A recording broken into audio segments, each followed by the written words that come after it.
Hello, good morning. Shri Swami Samarth. तर आज तुम्हाला मी सांगणार आहे की पोपट आपल्या बाल्कनीमध्ये आकर्षित कसे करायचे. कारण काय झालेलं की मला खूप साऱ्या कमेंट आल्यात की तुमच्या आजूबाजूच्या टेरेसवर, झाडांवर खूप सारे पोपट असतात, पण ते बाल्कनीत येत नाहीत. तर ते बाल्कनीत नक्की येतील, तुमच्या पण बाल्कनीत येतील. पण त्याआधी मी तुम्हाला एक सांगणार आहे की जेव्हा पोपट आपल्या बाल्कनीमध्ये येतात तेव्हा त्यांना पकडायचा प्रयत्न करायचा नाहीये. कारण निसर्गाकडनं आलेले जे पोपट आहेत त्यांना निसर्गाकडेच परत जाऊन द्या. अजिबात पकडू नका अशी मी तुम्हाला विनंती करते. तर आता मी तुम्हाला सांगते की बाल्कनीमध्ये आपल्या पोपट कसे आकर्षित करायचे. तर सुरुवातीला काय करायचं आहे, आपण जेव्हा आपल्या बाल्कनीमध्ये पोपट येतात तेव्हा तुम्ही पक्ष्यांना सुरुवातीला एक फीडर लावायचा आहे. एक प्लॅस्टिकचं फीडर लावू शकता तुम्ही, किंवा तुम्ही उडनचं पण फीडर लावू शकता. जे तुम्हाला योग्य वाटेल ना ते तुम्ही फीडर लावा. फीडर लावल्यामुळे काय होतं की जे पोपट असतात, चिमण्या असतात, त्या आपल्या बाल्कनीमध्ये लवकर अट्रॅक्ट होतात. तुम्ही माझी बाल्कनी पहा, मी किती सुटसुटीत ठेवलेली आहे. जास्त गर्दी करायची नाहीये. जेवढी मोकळी बाल्कनी असेल, स्वच्छ असेल, तेवढीच ते आपल्याला पण चांगलं आणि पक्ष्यांसाठी पण सुरक्षित असते. तर काय करायचं आहे की फीडर लावल्यानंतर त्यामध्ये तुम्ही थोडंसं त्याच्यामध्ये राळं भरून ठेवा, किंवा तुम्ही फळं सुद्धा ठेवू शकता. तुम्ही थोडंसं, जर पोपट बाल्कनीत यावे असं वाटत असेल ना, तर तुम्ही थोडाफार पिकलेला पेरू, खूप कच्चा पण नको आणि खूप पिकलेला पण नको, असा तुम्ही पेरू आणा. त्यातली एकच फोड तुम्ही तुमच्या फीडरवर ठेवा, जेणेकरून लवकर पोपट बाल्कनीमध्ये अट्रॅक्ट होतात. म्हणजे मी जे केलं होतं ते मी तुम्हाला सांगते. पोपट मिरच्या खात नाहीत. मिरच्या लावल्या तरी पोपट काही येणार नाही. ते फक्त शाळेतच शिकवले असं मला तरी वाटतं, कारण मी हे सगळं करून पाहिले. त्यानंतर तुम्ही काठ्या लावायच्या आहेत बाल्कनीच्या बाहेरच्या बाजूनी. जाड काठी पाहिजे, चांगली भक्कम अशी काठी घ्या, ती चांगली बाल्कनीला बांधा आपल्या. आणि बाहेरच्या साईडनी जी लावल्यामुळं काय होतं, जेव्हा पक्षी येतात, पोपट येतील, चिमण्या येतील, तर त्यांना ते बसण्यासाठी सुरक्षित वाटतं. त्यानंतरच ते आपल्या बाल्कनीमध्ये येतात. तर काठी, एक तरी काठी लावा बाहेरच्या बाजूनी. त्यानंतर तुम्ही पोपटांना किंवा इतर पक्ष्यांसाठी ना प्लॅस्टिकच्या भांड्यामध्ये जरी पाणी भरून ठेवलं ना सुरुवातीला तरी चालेल ना. आता कसं आहे पहा की उन्हाळा आहे, तर काही वेळेला पोपट फक्त खाण्यासाठी नाही तर ते पाणी पिण्याच्या पण शोधात असतात. चिमण्या सुद्धा पाणी पितात आणि त्या बिचाऱ्या उडून जातात. तर काय करायचं आहे की थोडंसं पाणी भरून ठेवायचे प्लॅस्टिकच्या भांड्यामध्ये सुरुवातीला. बरं, ते वेळच्या वेळी ना बदलत जा. कारण काय होतं ना की पाणी सुद्धा खराब होतं. तर स्वच्छ पाणी पक्ष्यांसाठी भरून ठेवायचं आहे.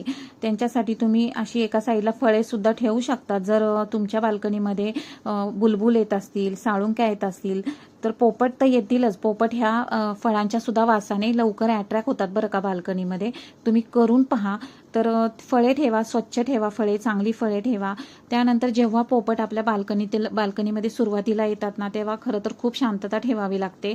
कारण सुरुवातीला पोपट येतात तेव्हा आपला आवाज जास्त व्हायला नाही पाहिजे. म्हणजे अगदी कुकरच्या शिट्टीचा जरी आवाज झाला तरी ते सुरुवातीला खूप घाबरून पळून जातात. कारण त्यांना सुद्धा ह्या गोष्टीच्या, म्हणजे ही जी गोष्ट आहे की आवाज किंवा इतर बडबड, हे सगळं त्यांना काही सवय नसते. त्यामुळे थोडासा त्यांना पण वेळ लागतो.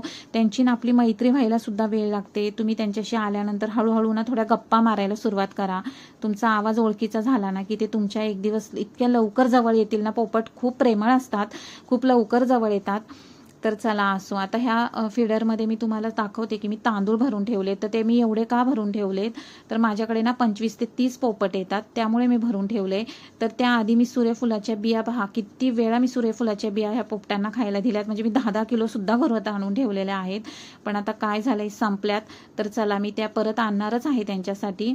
आणि पोपट जेव्हा आपल्या बाल्कनीत येतात तेव्हा त्यांची तुम्ही काळजी घ्या. छान छान झाडं पण लावा थोडीशी बाल्कनीमध्ये. जास्वंदीची झाडं असतील, गोकर्ण असेल, अशी झाडं सुद्धा पक्ष्यांना खूप आवडतात. नैसर्गिक वातावरण ठेवायचं थोडं आपल्या बाल्कनीमध्ये. त्यामुळे ना काय होतं की जे पक्षी असतात ना ते लवकर अट्रॅक्ट होतात. आणि पहा, आपली सकाळ सुद्धा इतकी सुंदर असते ना, म्हणजे मी तुम्हाला आता कसं सांगू, मला समजत नाही. एवढे गोड पक्षी पाहूनच एवढं छान वाटतं ना सकाळी सकाळी. आता तुम्ही पाहू शकता की मी या फीडरमध्ये जे धान्य उरलेलं होतं त्यामध्ये मी असा पेपर, जे न्यूजपेपर असतात ना आपल्या घरामध्ये, ते मी त्याच्यामध्ये फोल्ड करून रॅप केलेले आहेत.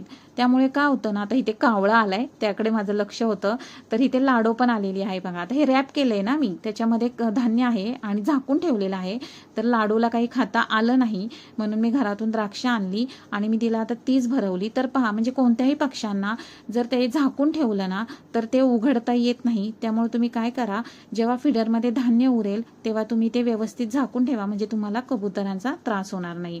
जसं की मी सांगितलं की फळे पण पोपट्यांना फार आवडतात, तुम्ही द्राक्ष पण द्या. आणि आता मी तुम्हाला एक गंमत दाखवणार आहे. ती गंमत ही आहे की मी जे पोपटांसाठी चिमण्यांसाठी घर घेतलं होतं, तर ते आता चिमण्या त्याच्यात छान जाऊ लागल्यात. म्हणजे ह्या सिल्वर बिल आहेत, पण त्या 2 गेल्यात आतमध्ये. एक अशी छान टुकूटुकू बघतीये बाहेर मान काढून, तर एवढं गोड वाटतं ना ह्यांना पाहून. तर तुम्हाला माझे व्हिडिओ खरंच आवडतात का? अजून काही माहिती हवी असेल ना ती पण मला विचारा बरं का. आणि एक फिडर तुम्ही पोपटांसाठी घ्या, चिमण्यांसाठी घ्या, म्हणजे लवकर आपल्या बाल्कनीमध्ये पोपट येतात, चिमण्या येतात. आणि कसे माझे व्हिडिओ वाटले ते सांगायला अजिबात विसरू नका. पुन्हा भेटूया.